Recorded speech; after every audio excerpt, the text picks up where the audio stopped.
Isotopic Calculation 2.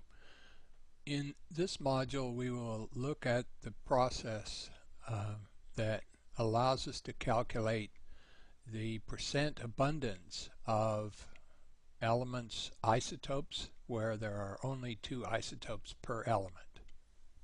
I remind you that most elements have atoms with different numbers of neutrons, and we could look at the element boron as an example.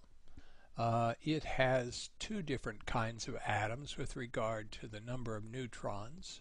Remember, we call these isotopes.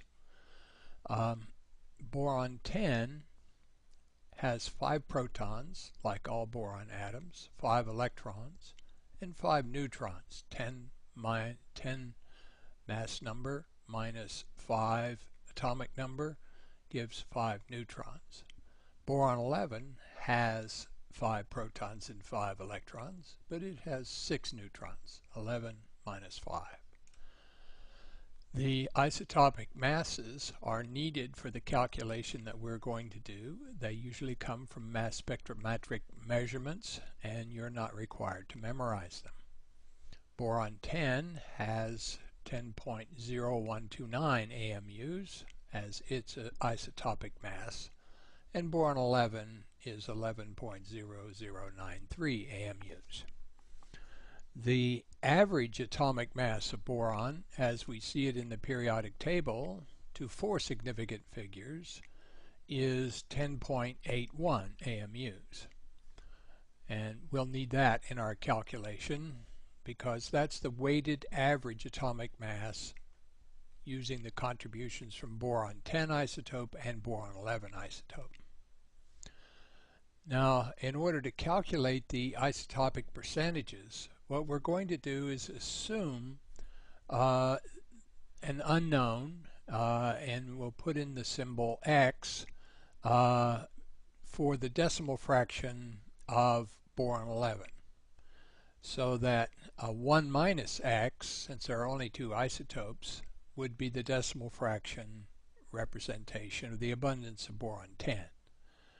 In this way, we have only one variable to solve for, and we can use the weighted average equation to solve for it. So that would look something like this. The atomic mass of boron, as we might find it in a sample of boron represented by the entry of boron in the periodic table, is equal to x, the decimal fraction abundance of boron 11, times the isotopic mass of boron 11, which is given up here, plus the contribution for boron 10, which is a decimal fraction 1 minus x here, times the isotopic mass of boron 10.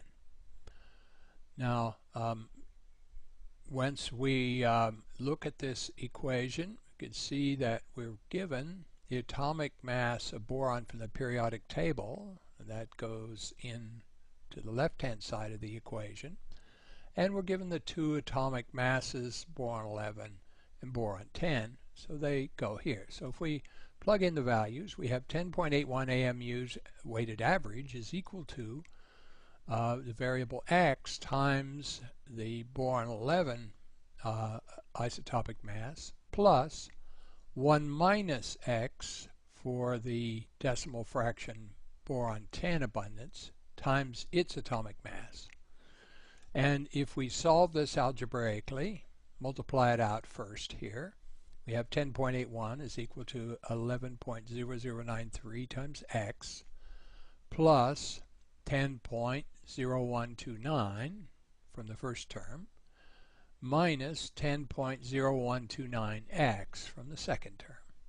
Now we'll collect terms in the usual way, and I have moved 10.0129 to the left-hand side of the equation and of course changed its sign, and that leaves us with 2 terms in x. If we simplify this, it's 0.7971 is equal to 0.9964 times x. We can now solve for x.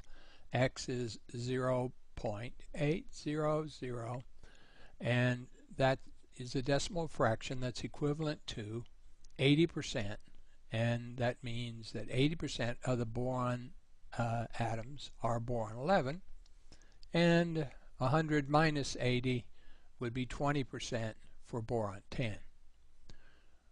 Now, you will use this kind of calculation when you are given the atomic masses of two isotopes, and the element can only have two isotopes in this case, or our algebra doesn't work.